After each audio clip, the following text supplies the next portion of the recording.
Hello, Alex Peters. Happy New Year. How are you? I'm great, James. Happy New Year to you as well. How was your New Year?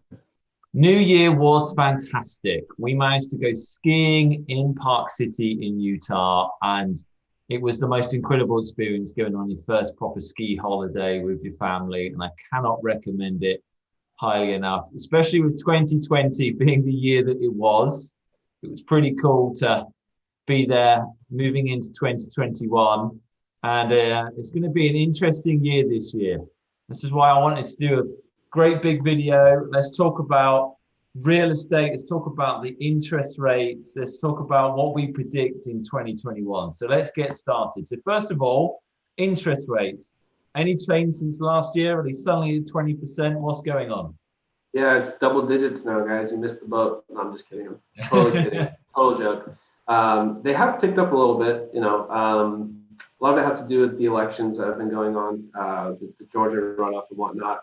Not going to comment too much on if this happens, then the rates are going to do this. But what I can tell you is today and yesterday were two very poor days in the bond market, which drives rates to be a little bit higher. Now, with that being said, let's put that into context. What does that actually mean? Whereas a month ago when we spoke, a VA loan above 600,000, let's say, or 550,000, was about 2.25. It's about 2.5 right now. But if the loan size is under 548, it's still 2.25. So the one thing I think I mentioned on the last video is that the FHFA have raised the loan limits, and so now the conforming loan limit is at 548,000. It used to be 501, and the high balance jumbo, or like the jumbo line for San Diego, has moved up to 753,000. And so what I was saying is, in the space between 548 and 753, the rates have ticked up a little bit. On the conventional side, they're pretty much the same as what we talked about a month ago, maybe a slightly bit worse. And what I mean by that is they're at 2.6, 2.7 last month, and right now they're definitely at 2.7 for a conventional loan, 5 to 20% down with good credit if it's a single family home. And that's a loan size under 548. If the loan size is above 548, you're still looking at around 2.99, maybe even 2.875 if you can get lucky. And then jumbo, it's still one of those, it depends on your situation. They're very much, every investor is different, but still looking at rates between 2.8 and 3.5% for that. So interest rates are still low. still incredibly low. When you're talking Yeah. about them going up, they're still way below what they were a couple of years ago. Marginal how much they've gone up. I mean, when I say they've gone up, it depends on the day. It might not have gone up, but if it's gone up, it's gone up an eighth. And that's honestly, it's not a reason to not move forward with your refinance or your home purchase. Definitely not. I mean, you obviously you're in the industry, you hear news. Are we expecting? I mean, that's one of the first things that people talked about, before the election. We're going to wait and see what happens with the election. Things might change. With interest rates, are they expecting a massive change? Now we, should have a new president. Should have. The Should amount of have, people that right? tell me it's not going to happen, but We'll see. It's hard to say. I mean, one thing I like to look at is technical data, different charts and whatnot. And unfortunately, we broke through a pretty important resistance point last night. And what that means is that now there's a lot more room for rates to increase, because technical data has to do a lot with different bar charts and then moving averages, all these different lines that come into place. And basically, we were teetering on this one, and we broke through it last night. And the next point above it would mean rates could rise. If it hits that point, rates could rise another 0.25% from now. But things are just a little bit volatile right now, and that has to do with the uncertainty, the election, what's actually going to happen in the first 100 days. No matter who the president is, assuming it's going to be Biden, what I'm trying to say is it's going to come down to what initiatives he takes and what he does. Broadly speaking, the general market analysts are saying that for the first 6 months, rates will definitely stay low, possibly even see some new lows. After those 6 months, they think that we could start seeing them start to creep up. When they say creep up, I'm talking about maybe an eighth every quarter, maybe a 0.25%. yeah, because at some point they do have to go up. Yeah. Historically, interest rates cannot stay low forever. And so I'd probably imagine that they will go up, and I'd imagine they'd want them to go up at a slow increase rather than just doing this massive increase. I know they did a massive drop, but they had to do a massive drop because of the situation.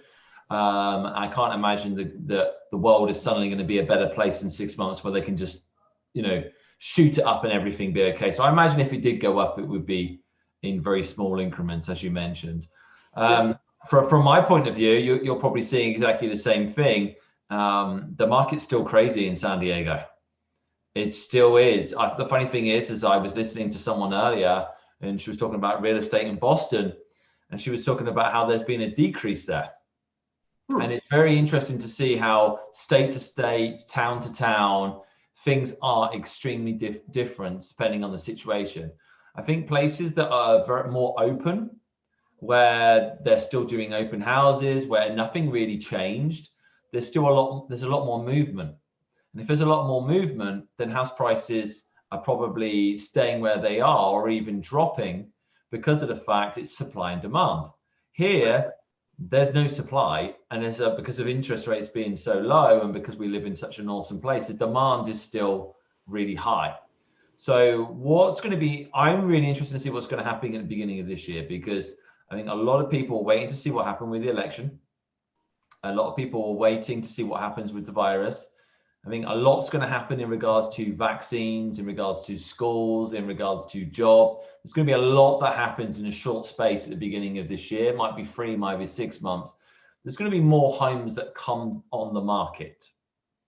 There's still such a massive demand that if just a couple more homes come on the market, we're not going to see a massive decrease in house prices. But where people are spending, I don't know, give you an example, on $1 million home, they're having to spend what was $1 million 12 months ago? They're now spending 1.2 on it.